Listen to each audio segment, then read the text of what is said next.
This is Optimal Finance Daily, episode 1986, Geographic Arbitrage and an Early Retirement Preview by the Mad Fientist of madfientist.com. And I'm your host and personal finance enthusiast, Diana Merriam. Now let's get to today's post as we optimize your life. Geographic Arbitrage and an Early Retirement Preview by the Mad Fientist of madfientist.com.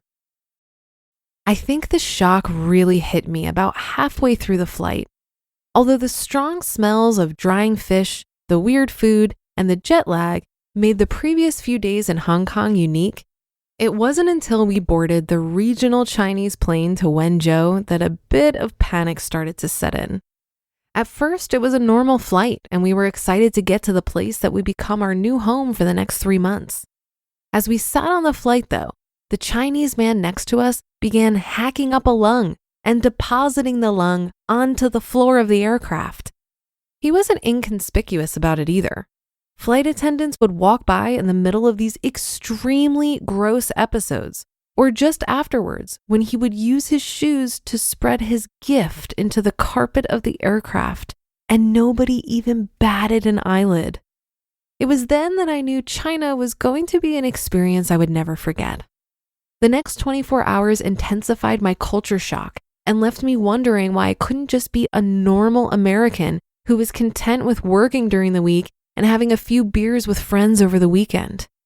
From thinking we were going to die during our drive from the airport to worrying that all the people staring at us were out to get us and that everything we ate would poison us, it was quite a stressful first few days, to say the least.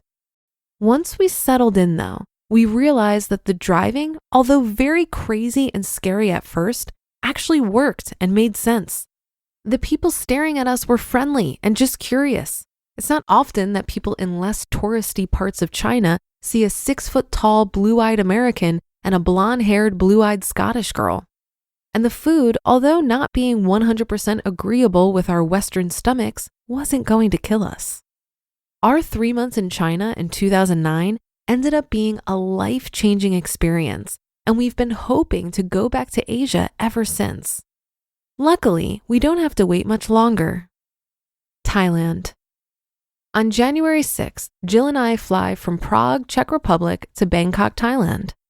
We'll spend some time in Bangkok, Cambodia, and Malaysia before settling down in Chiang Mai, Thailand for at least a month.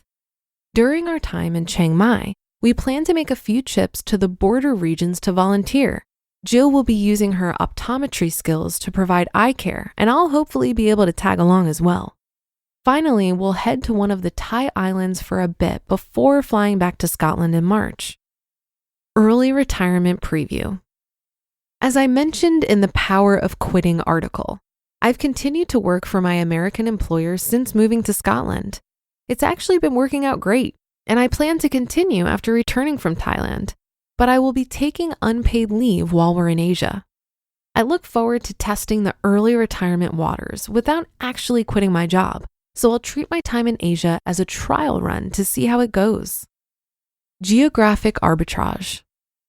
I plan to track all of my expenses in each of the countries we visit so that I can determine how much of an impact geographic arbitrage could have on someone's journey to FI. The idea behind geographic arbitrage is that you earn money in a strong currency like the US dollar and then spend money in a weaker currency like the Thai baht. For those of us who can work from anywhere, or who have investments and/or side businesses that earn money regardless of where we are, moving somewhere with a weaker currency could drastically reduce the time it takes you to achieve financial independence. Why you should move abroad. After thinking about my time in China and also the last few months transitioning back to Scotland, I realized that moving abroad could be a huge boost to someone's FI journey for multiple reasons. Number 1, geographic arbitrage. Maintain the same standard of living while spending significantly less. Number 2, prioritization of belongings. When packing for a trip, you figure out what you actually need and realize how much stuff you don't. Number 3, reduction of belongings. If you move abroad permanently like we did, it forces you to get rid of pretty much everything you don't use. Number 4, minimalism. When you go through the process of reducing your belongings to just a few checked bags, you'll never want to buy anything ever again. Trust me. Number 5, appreciation. If you feel like the world's unfair because you can't get the latest iPhone, go live in a third world country for a bit and that will never happen again. Number 6, responsibility. Once you realize how hard others have to work just to survive, you'll feel a greater responsibility to use your money wisely and not squander it away. And number 7, motivation. Experiencing the world will motivate you even more to escape the cubicle as quickly as possible. You just listened to the post titled Geographic Arbitrage and an Early Retirement Preview by the Mad Fientist of madfientist.com. What a timely article for me. I was just at a Camp Fi event in Colorado talking to a new friend who lives in Bali. She was back in the US for a stint to spend some time with family. I was captivated by her description of her lifestyle and blown away by the cost of living over there. I thought I had it good in the Midwest, but she has a luxury 2-bedroom, 2-bath apartment for like $200 per month.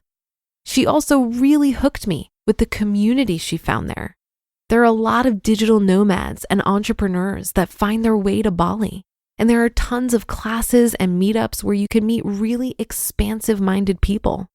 She takes yoga and other classes and eats out basically every day, and her total cost of living is $1,500 per month. It sounds like a dream. While I'm not sure I would want to live on the other side of the world permanently, I'm thrilled at the prospect of spending an extended amount of time there. At a certain point in our financial journey, I think we start to feel the opportunity cost of having a full-time job. 2 to 4 weeks of vacation per year is simply not enough time to explore the world. And that will do it for another edition of Optimal Finance Daily. Have a great day. Thank you for listening. And I'll be back in just a second with our weekly bonus episode. So I'll see you there, where your optimal life awaits.